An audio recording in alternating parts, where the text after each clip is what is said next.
Hello everyone, आज हम पढ़ने वाले crop production and management class 8 का चैप्टर 1 जो है उससे प्रिपेयर ऑफ सॉइल। इससे पहले हमने बताया था कि प्रैक्टिकल क्या क्या होते हैं एग्रीकल्चर के आठों का।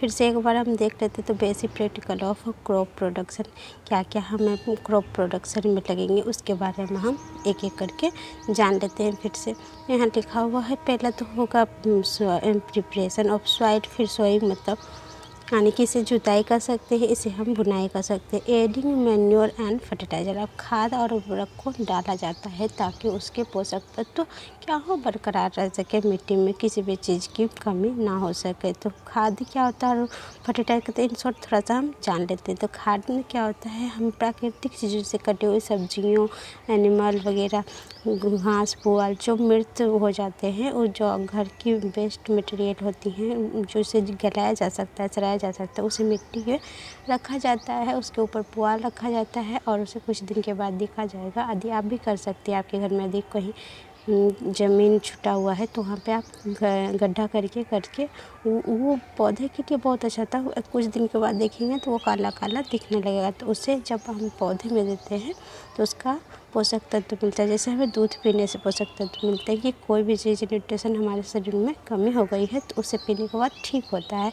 इसी तरह से ये भी उसकी कमी को दूर करता है, प्लांट की कमी को। और फर्टिलाइज़र की बात करें तो फर्टिलाइज़र जो है, ये फर्टिलाइज़र फैक्ट्रिया में बनती है केमिकल प्रोसेस के द्वारा। यह भी काम करते हैं जैसे कि हम दवाइयाँ ले लें, जब मान लीजिए किसी व्यक्ति को बुखार लगा है तो उसको क्या करना है, कोई चीज़ की कमी हो गई तो वो क्या कर सकता है, फल वगैरह जूस वगैरह पी सकता है, लेकिन उसकी मल्टीविटामिन्स की दवाइयाँ भी मिलती है, यदि ये खा लेता है तो उसे भी पूर्ति होगी। लेकिन ये कहाँ बनता है, फैक्ट्रिया में, और ये कहाँ बनती है, प्रकृति में।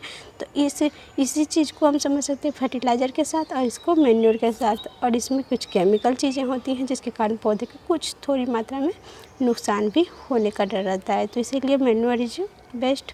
फिर कहते हैं कि इरिगेशन मतलब कि सिंचाई, मतलब कि पौधों को नियमित रूप से जल देना ही क्या कहलाता है, सिंचाई कहलाता है। इसे हम समझेंगे आगे की वीडियो में। फिर हम कहते हैं प्रोटेक्शन ऑफ वीड्स, मतलब कि देखते होंगे आपको, आपके घर में या आसपास कहीं प्लांट होगा तो उसमें कुछ उजले उजले सफ़ेद कीड़े लग जाते हैं, और साग वगैरह आपके घर में आते हैं उसमें देखे हो छेद कुछ दिख जा होगा, तो वो सभी ये वीड्स करते, तो कीटाणु होते हैं उसको पिड़कनाशी छिड़का जाता है जिसके कारण ये प्रोटेक्ट होते हैं। देखे होंगे आप, इस तरह से कुछ रहता है डब्बा और उसमें एक पाइप लगा रहता है, उससे झरना जैसा गिरा के प्लांट पे डाला जाता है।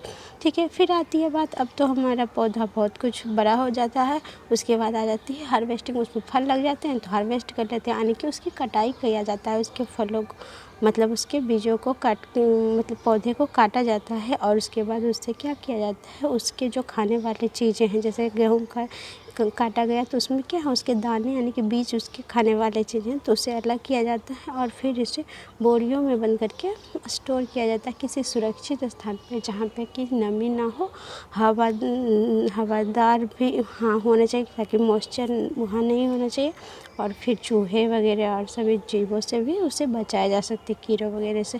तो ये सभी 8 प्रोसेस किए जाते हैं किसी भी एग्रीकल्चर प्रोसेस में, और जिसके बाद हमारे प्लेट में ये खाना आ पाता है। तो कितना प्रोसेस किया जाता है आप समझ गए होंगे।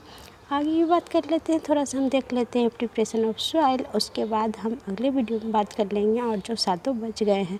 तो प्रिपरेशन ऑफ सॉइल है क्या, तो इसे हम देख लेते हैं। The process of losing and turning of the soil is called turning on ploughing. कहता है कि से जब हम किसी मिट्टी को, जब हम कहीं पर कोई किसान मान ले काटना चाहता है यहाँ पे खेती, तो क्या होता है मिट्टी यहाँ की सख्त होता है, तो उसे क्या किया जाता है, हल से या कुदारी से इसे क्या किया जाता है, ऊपर वाले के नीचे यानी कि उसे लूज अप किया जाता है, जिसके कारण क्या होता है उसमें एयर जा सके, वहाँ पे जो अर्थवाम होते हैं जो किसान के फ्रेंड कहलाते हैं वो वहाँ पे सांस लेके पनप सके, और धूप तो हाँ थोड़ा बहुत, और पानी वगैरह भी अच्छे से मिट्टी में जा सके ताकि प्लांट उसे खींचकर अपना इस्तेमाल कर सकते हैं। तो आपने प्लफिंग की डिफिनेशन को समझा, मतलब किस तरह से सॉइल को लूजिंग किया जाता है ये समझा। फिर कहता है ये डन कैसा होता है, this is done by using प्लफ, मतलब हल के द्वारा ये डन होता है। पुराने ज़माने में होता था, अभी भी बहुत जगह में होता है, लेकिन अभी इसका कुछ नया